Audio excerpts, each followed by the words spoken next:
Welcome to the After Show, where we explore the message behind the message. I am Peter Heald, and today I have with me Pastor Paige Flock. Hello, guys. Good to see you. If you're watching or listening, be sure to subscribe, like, and comment. We are doing this for you, so we want to engage with you. Anything you have to say, any questions, we want to engage with you. So I hope you enjoy this episode. So, Paige, you are the J-High pastor here at Calvary Church. I am. As well as, I would say, the creative mind behind several things that people don't always realize. It's true. So I give you credit for a lot of the new Christmas decorations. Yes. So not that it's Christmas season, but we're getting there, though. We're already thinking about it. Yeah, but first it's fall. So Yes. Yesterday we just had Fall Fest. That's true. So good. What's your favorite fall tradition, or what's your favorite thing about this time of year? Probably apple picking. I think there's something about getting on the wagon, going out, picking them, and then being able to bring them home and bake something. What's the thing you bake? I don't really bake anything. I just like to dip my apples in caramel. Oh, okay. Yeah, All right. that's my thing. That sounds good. Yeah, I've got plenty of memories growing up of going and picking apples and then making a huge mess in the backyard, peeling them all for apple pie. Yep. But that's just, I don't know. It's fall. It's a good season. I was a Boy Scout. I'm just a classic American. I don't know. But so diving into the message, Yeah. We're in this series, Simply Jesus, and Pastor Marty's been covering just 5 keys to the Christian life. And this last weekend, we got to hear all about tithing, about giving. Yeah. And this is all kind of pulling from the start of the Sermon on the Mount where Jesus is talking in Matthew chapter 6. So we both grew up, kind of different lives, different relationships with God growing up. And so can you just kind of tell me what has been your relationship with giving and with tithing? Yeah, well, I'm a first-generation Christian in my family, so I did not grow up in a Christian household, and so tithing was never a thing. It was never taught, just stewardship of finances or any of that. And so when I gave my life to God in 8th grade, that was something that was always talked about. And I had never even heard the concept of giving back to God financially. And so that was something growing up that I had to learn and grow into because it had never been modeled for me or even talked about in our household. Yeah. And I would even say, and there was moments growing up where my parents would realize that I was giving back to church. I was tithing. That's cool. I was stepping into that stewardship moments of being able to go, man, I want to obey God and I want to honor him in everything that I do, where it felt very backwards to my family. Like, why would you do that? Yeah. And so I knew nothing growing up about tithing, about giving back to God, being a good steward with your finances. And I had to kind of seek that out and what that meant for me personally. Yeah, that's really cool. Yeah. Yeah, see, I grew up, my parents both have a strong relationship with God because their parents had a strong relationship with God. And so I remember, I think the first time that I ever gave to the church was probably some of the first money I made. It was either shoveling snow or mowing lawns. Just classic young boy ways to make money. Yep. And I remember my dad saying the first time it was $20 to mow somebody's lawn. And I remember that was when he kind of introduced this idea of the tithe, which literally just means 10. It's just giving 10% back 10%. To God. And I remember doing that. And then I remember getting my first real job where the IRS knows you're making money. Yeah. It was at Oberweis Dairy. Shout out to Oberweis. Oh, that's some good ice cream. We need some sponsors. Yeah, Oberweis, if you want to sponsor on. me, I will take your ice cream. But so I worked at Oberweis, and I remember he again just reiterated this tithe, and then also talked about even the first fruits offering, and which is really just saying, hey, everything we have is from God. Let's give back to Him. And so that's always been something ingrained in me to just give. But let's hop into this verse here. So we're in Matthew 6. This is the Sermon on the Mount, and this is the part where I'll just read it real quick. If you're listening or if you're watching online, pull up your Bible app or find in your Bible. We're in Matthew chapter 6, and this is verse 19 where Jesus is talking. He's on a hill. He's talking to his disciples, but there's other people around him. Yeah. And he says this, he says, "Do not lay up for yourselves treasures on earth where moth and rust destroy, where thieves break in and steal, but lay up for yourselves treasure in heaven where neither moth nor rust destroys and where thieves do not break in and steal."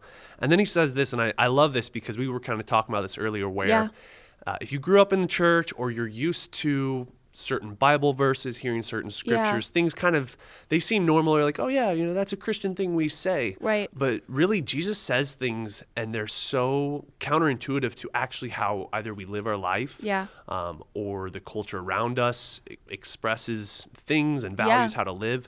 And so he says, for where your treasure is, there your heart will be also. Yeah. Which is kind of crazy because he's saying, where your money is, where the things that you value, then you're going to put your heart there. Yeah. And so it's cool because you're in youth ministry. You are leading junior hires. How does this apply for young people that maybe don't have a lot of money, but they want their heart to be in the right place? Yeah, I think there's so much pressure today, especially for our young people. And this is so backwards to what is being thrown at them every single day. They're being told to get everything that you can and to not invest back in to God's kingdom. Yeah. And so when you talk about, when you give, that shows your passion level for something. And so we see in our young people today that it's so easy for their passions to be the things that they can get and the things that they can obtain. And the whole world is telling them that. And so that's something where they've got to pause and we've got to stop and go, man, what is the real passion? Because what you value, you will invest into. Yeah. What you value, you invest into. So if they're investing into all of these other things and God's kingdom is not a part of that equation, they're asking the question, why? Why should I give? Yeah. And what should matter? And what do I need to be valuing? Yeah. That's so good. What you value, you invest in. Yeah. And then what's crazy too is I think it also works the opposite way of what you invest in, you will value. Yeah. There are people who I remember, a new Coca-Cola product comes out or Tesla has a new car. Yeah. And I always hear the people who have bought stock in Tesla or Coca-Cola or places like that. Yeah. Again, we'll take sponsors. But because their money is in it, they care what happens to it. Yeah. And so I think it's so interesting. I have on here in my notes this kind of model. It's a part of what's called cognitive behavioral therapy. Mm-hmm. It's a way to help people grow and learn. But it's this understanding that our body that God has given us, the actions we do with it is strongly connected to our mind, our soul, who we are deeply on the inside. Yeah. And there's this kind of crazy cycle, and I'll show it to the camera. Okay. If you're watching on YouTube, you can see this. This is clearly a terrible zoom in, but I got this little model here, and it's basically that your thoughts guide your feelings, which guide your actions. Yeah. And vice versa, that your actions actually influence your thoughts, which influence your feelings. Yeah. And I think it's crazy because I don't think cognitive behavioral therapy was around in Jesus' time.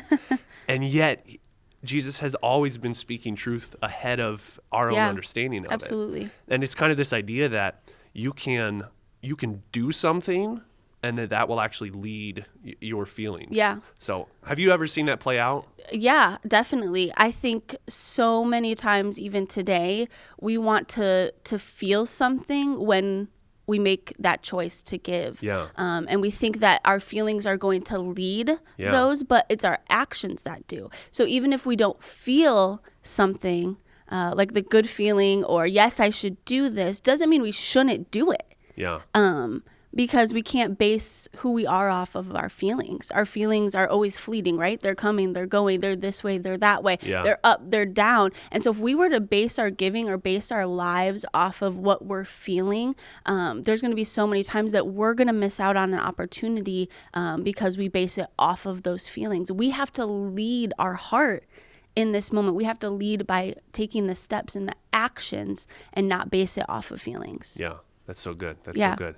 How do you see that working in giving of leading your heart with that? I mean, what does that step look like for us as Christians? Yeah, I think it's pausing to take a moment to go, man, where is my heart? Where am I? I think we have to pause and first identify where are we at? Yeah. When it comes to our heart. Yeah. Because if we can't identify where we're at, how do we move forward? You got to stop and go, this is where I'm at. this is where I would like to be when it comes to this, when it comes to honoring God and obeying him, and choosing to give and choosing not to trust those feelings. And so it's taking inventory, pausing to go, this is where I'm at and this is where I want to be. How do I lead myself in that direction? Yeah, that's so good. And that's something that I think we just don't always take the time to do. You know, we go to church. It's busy. Yeah. We're all busy. Yes. And sometimes that prevents us from doing the things that is just slowing down and taking a moment to say, where am I? Who am I? What do I value? And am I valuing the things I should? So. And do I have the knowledge and wisdom? You know, I think as a young person, that's something I had to seek out. You know, not growing up in that Christian household that was modeling that for me. I had to go to leaders. I had to go to pastors and go, help me understand. Help me identify where I'm at with this so that I can move forward. Because it was so backwards to me. And so if you haven't grown up in that environment that has taught you that, that's where that pausing and recognizing where you're at and then going, man, do I need some people helping me on this journey to understand this in a greater way so that I can live this out, because that's what God has called me to do. Yeah, that's so good. That's so good.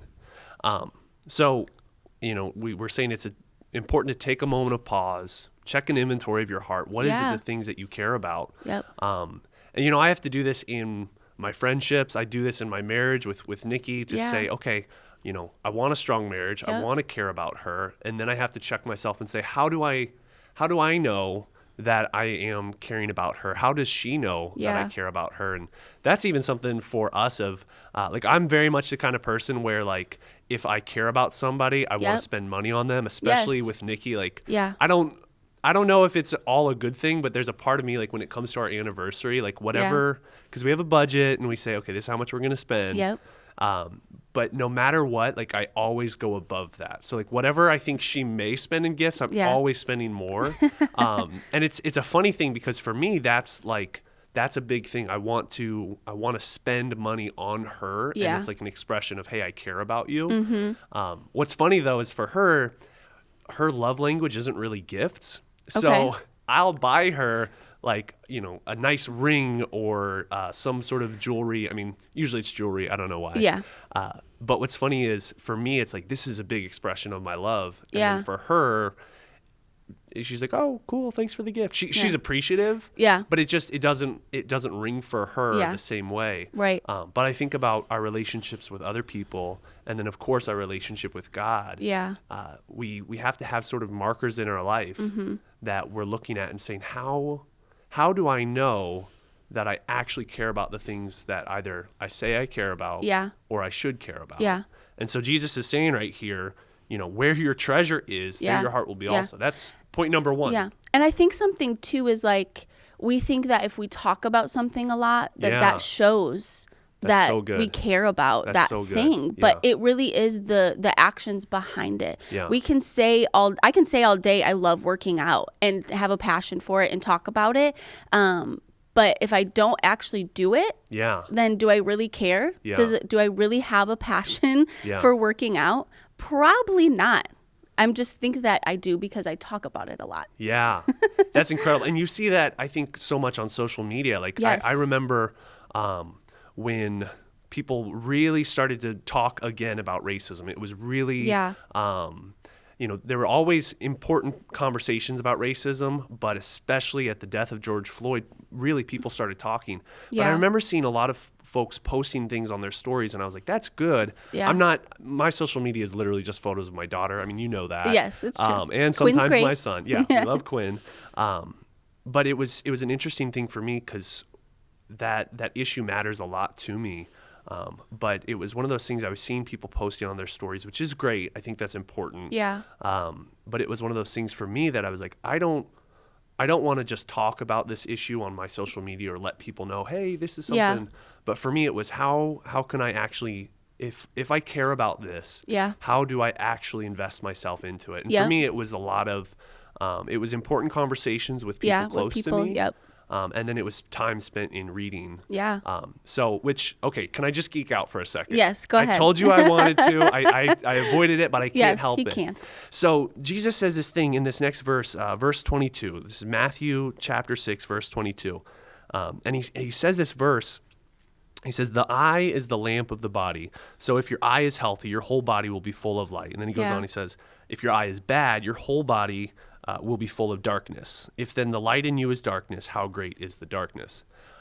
So you know me, I'm a bit of a nerd, and I can't help but look into it and go, what is going on here? And so, again, what I think is so interesting is how much Jesus knew the people that he was talking to, and how he could speak to those people in that time in a way they would understand. Yeah. And yet also to us in our time for us to understand. So I started looking up vision and what people thought about what it meant to see something. Because now you and I, we've all done science class. We know that there's light from light or sun or something, and it bounces off of something, and then we see it, right? Yep. Basic science class here. So y'all thought you were getting a theology podcast. Today. Yeah, trust me. Just track with me here. Track with me here. So Jesus is talking about your eye being a lamp. Well, I found out that there was a very common understanding of vision back then, because they didn't know about photons and light. Yeah.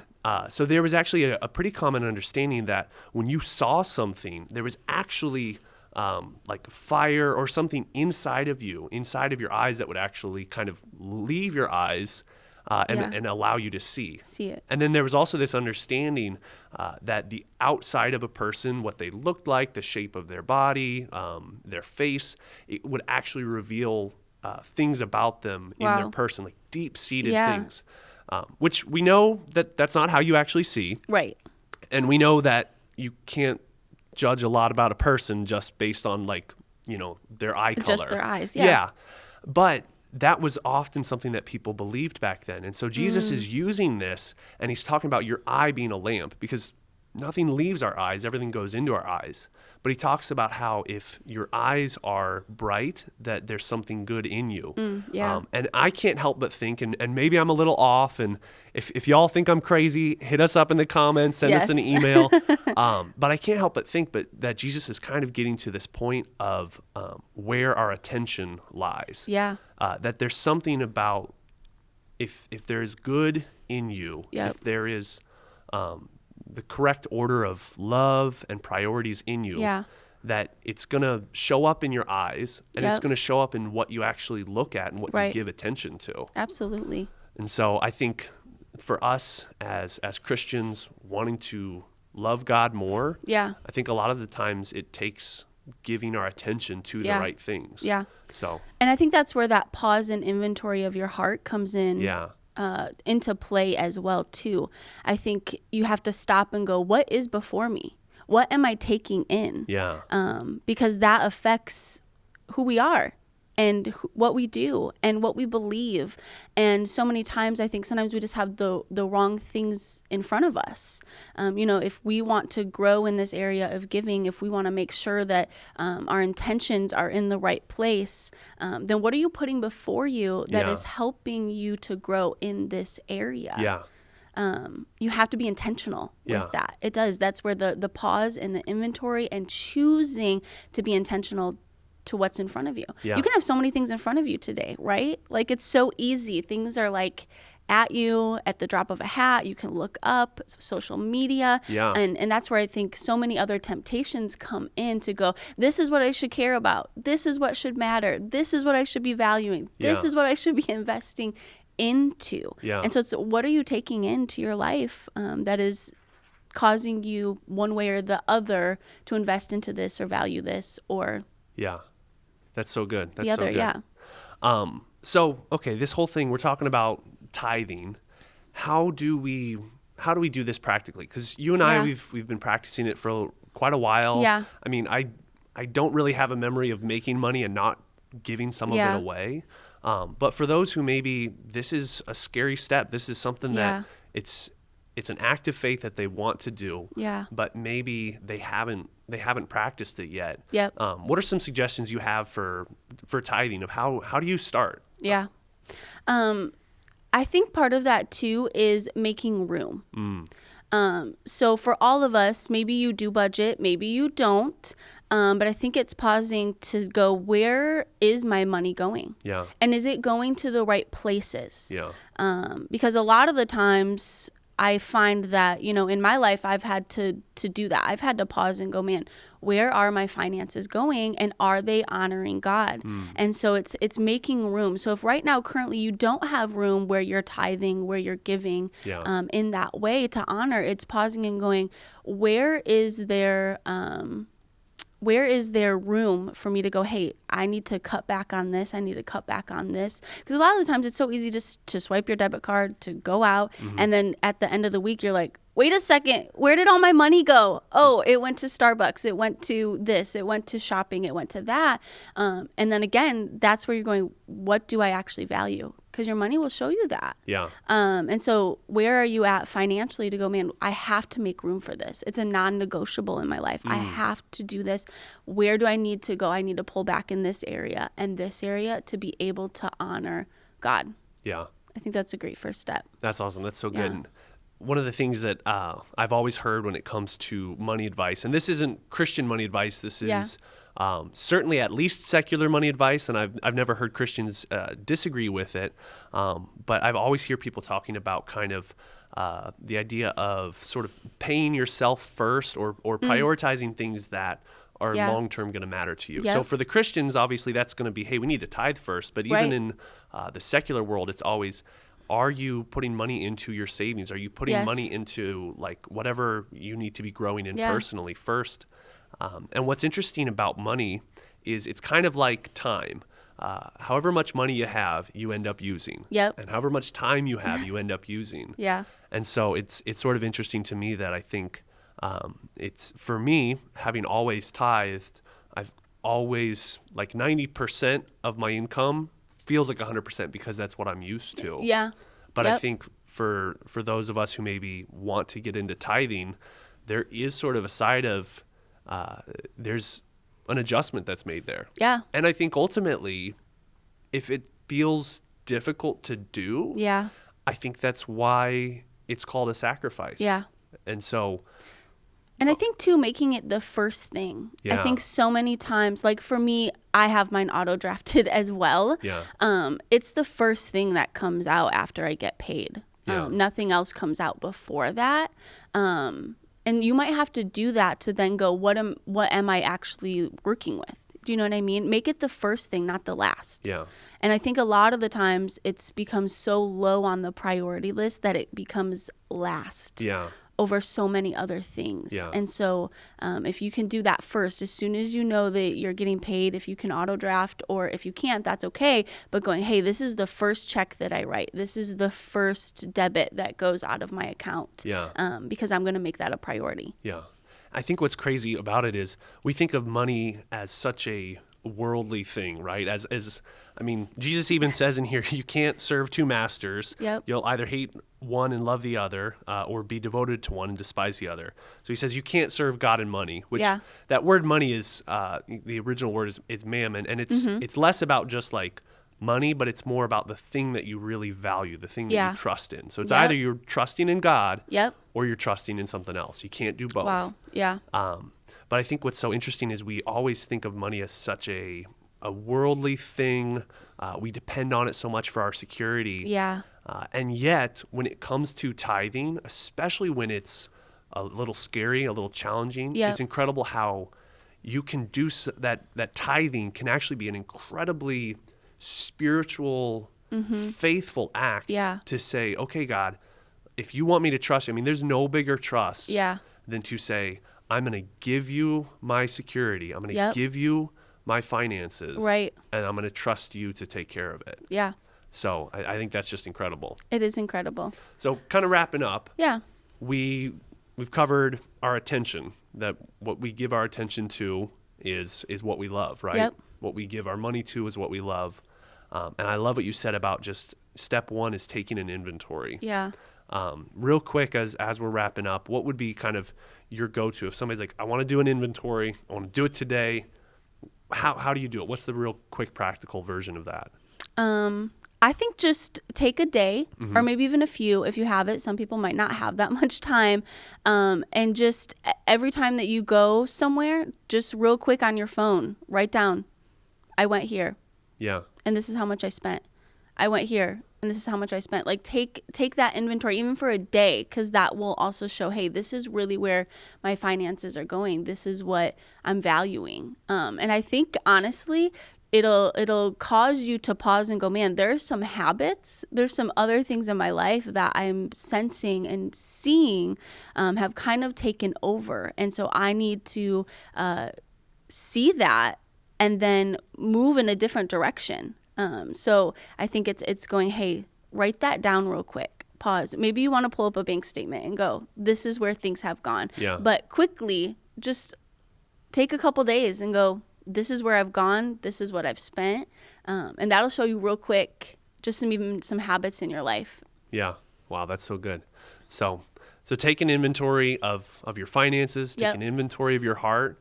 And then ultimately, at the end of the day, tithing is something that God has called us to do, to trust him. And so for some of us, it's okay, I just need to rearrange some priorities. For some of us, it's just continue to be faithful. And then for others, it's a real sacrifice, and it's a real step of faith. If you've been living on 100 and you're trying to give 10%, that's a big deal. But God sees that and he honors it, and it can be an incredibly spiritual thing. And I would say too, every time making those decisions to honor God is worth it. I've seen that in my life over and over and over again. Just never regretting giving God my all. He wants our whole heart. He wants everything. And so choosing to go, man, in this area of my life, I have to be all in as well. And it's always worth it. That's awesome. That's so good.